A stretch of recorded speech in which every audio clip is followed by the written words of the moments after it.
Today is a continuation of what Kabasapepshim stands for in my mind, and that is the pursuit of excellence in leadership across many different industry sectors, leaders from around the world talking about leadership and talking about the innovations that they see and that they are part of around the world.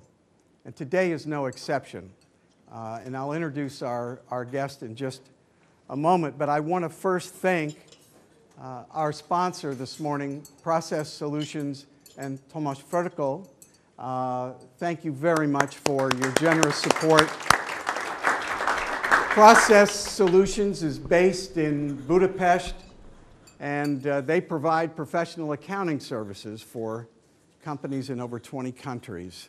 So thank you again, and we really appreciate your support. Now, Dr. James Rice is our guest today, and I am really thrilled to have him here. I've been watching him for the last 2 days chair the International Healthcare Summit here in Prague, and I have read about him for the last year. I've been following his work, and I'm very pleased to have him with us today. He is the Executive Vice President of a global consulting firm by the name of Integrated Healthcare Strategies, based in Minneapolis. And Dr. Rice, aside from being a faculty member at Cambridge University and at the University of Minnesota's School of Public Health, has authored a number of articles in peer-reviewed journals, has spoken to many congresses around the world, and has received many international awards for his contribution to his industry.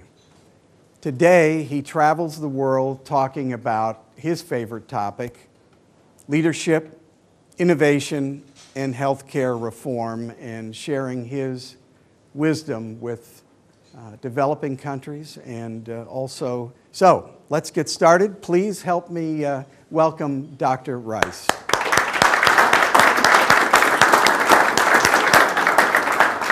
Good to see you. Nice to see Sit down and let's have some coffee, I guess. Thank you. Well, I have been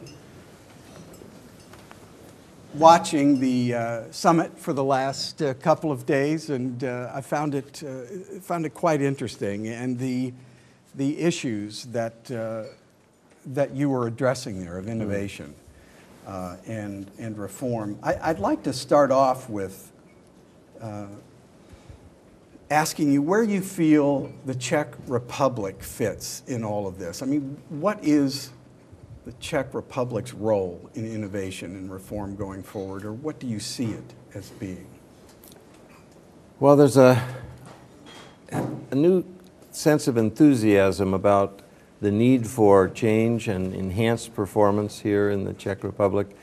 I've had a great opportunity to travel in and out of the country since 1991, and the enthusiasm and the spirit for making changes goes up and down a little bit in this nation like it does in everyone, but I do sense that there's an interest, especially for some of the young professionals, to really grab hold of opportunities for innovation, looking at reforming the way that healthcare is delivered. There's been a lot of interest in how money will move differently in the Czech Republic so that that money movement will be an incentive for enhanced performance. So I think that they're poised for a lot of new positive initiatives in innovation here, not just in delivery of service or financing of services, but some fledgling interest in new technologies too that will be useful for the region, not just in the Czech Republic. Mm-hmm.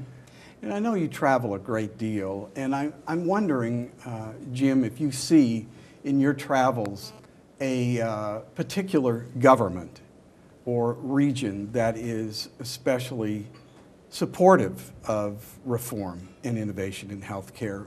What would you say to that? It's a good but a challenging question, because as we've talked over the last couple of days, you're aware that of the 200 nations in the world, we're all pretty dissatisfied with the performance of our system. So we're all anxious to have reforms and innovation.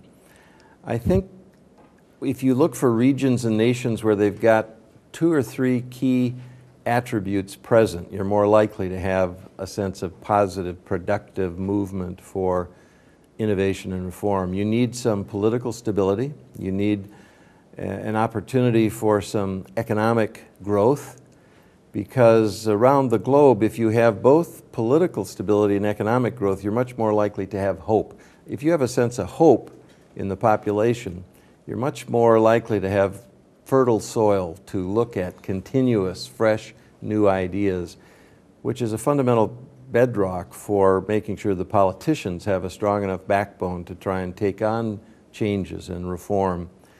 It's also useful to, if you look for nations then, on where some of those attributes are present.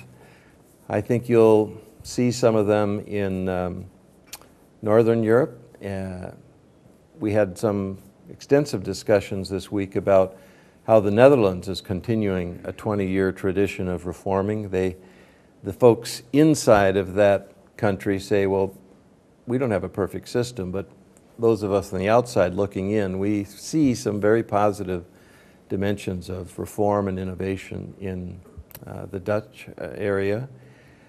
In the United States, where I live and I spend a fair amount of time, we have a lot of money that is moving for healthcare, some of it not moving so wisely, but in terms of innovation and technology, we see a lot of progress there. The last comment I would make is that it's probably useful to think of what kinds of innovation do different nations foster. I remember hearing Pavel Hobron yesterday talk about the sort of difficult question of when you look at healthcare reform on a global basis, it seems like there are 2 major choices here: more money or fewer services. Is that true? I mean, what's in between there? I mean, do we have to make a choice like that? No, and that's where innovation can really be beneficial, because you'll find ways to have greater value for money where most nations are very nervous about what they're spending, from the ridiculous extreme of my nation, the United States, to many other nations. Even the strong economic nations are nervous about what they're spending today, and we'll come perhaps in a moment to what we're likely to spend in the future, because we all have aging populations. Chronic disease is 70% of what all nations are spending on, and that's associated with the aging population. So the pressure on finance is really going up.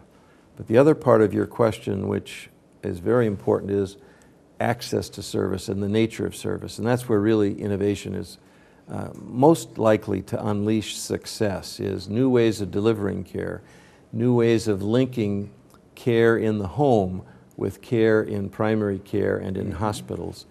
And in fact, I think over the next 10 years, we'll see some very significant technology changes that will innovate how people take on more responsibility for their health. Because the really successful nations and communities are those where the patient isn't a passive player in the game. They're an active partner with the care providers. And if you innovate there, you're going to have a much more likely to squeeze and find success in that middle ground, not just more money, but... There was one of the world's greatest entrepreneurs is from this part of the world. His name is Tomasz Batya, his name was. You see his shoe stores in many places around the world. And one of the interesting things he did, he was a very innovative. His office was in an elevator. And he would take the elevator to different floors of the building so that he could be on the floor where people were and they could just come in and see him. And this is how innovative his thinking was. Well, one of the things he did was he encouraged his people to learn different languages.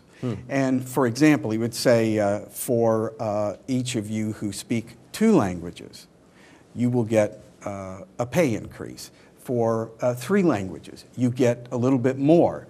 And for those of you who don't learn another language, your pay at the end of 12 months will go down a little bit. Now, I'm just wondering what your thoughts are on if we were to create, as a business, a health profile of our employees, and you take the ones that are morbidly obese, or you take the type 2 diabetics, or you take, pick your profile, and you encourage them to what they can change of their behavior, and do it in a way that creates, like Tomasz Batya did years ago, an incentive. Do you think that that would work, or do you think that that's a sustainable idea? Oh, it's already working. There are many employers that do both the carrot and stick concept, although in this part of the world it's much more graphic. I love it over here. They talk about whip and honey, but the same concept is true. There are employers that will pay an increasing portion of your health benefit. In other words, every month you have to pay less for your insurance if you are demonstrating that you're practicing a handful of healthy behaviors. You don't smoke, you're reducing weight, you're going to fitness. Some actually do cash bonuses for that. Some provide recognition, celebration of people that are making progress. Some have weight loss clubs in their workforce. So you can do cash incentives.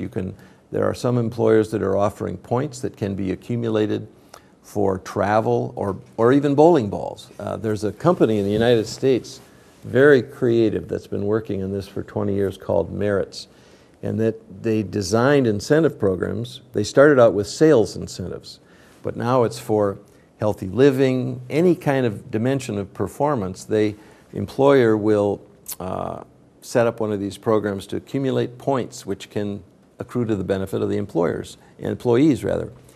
And so there's a number of initiatives that really demonstrate tangible focus. Part of it's the Hawthorne effect, just knowing that everybody's watching helps. But to sustain that, you have to have a combination of financial and recognition. It's not just the money.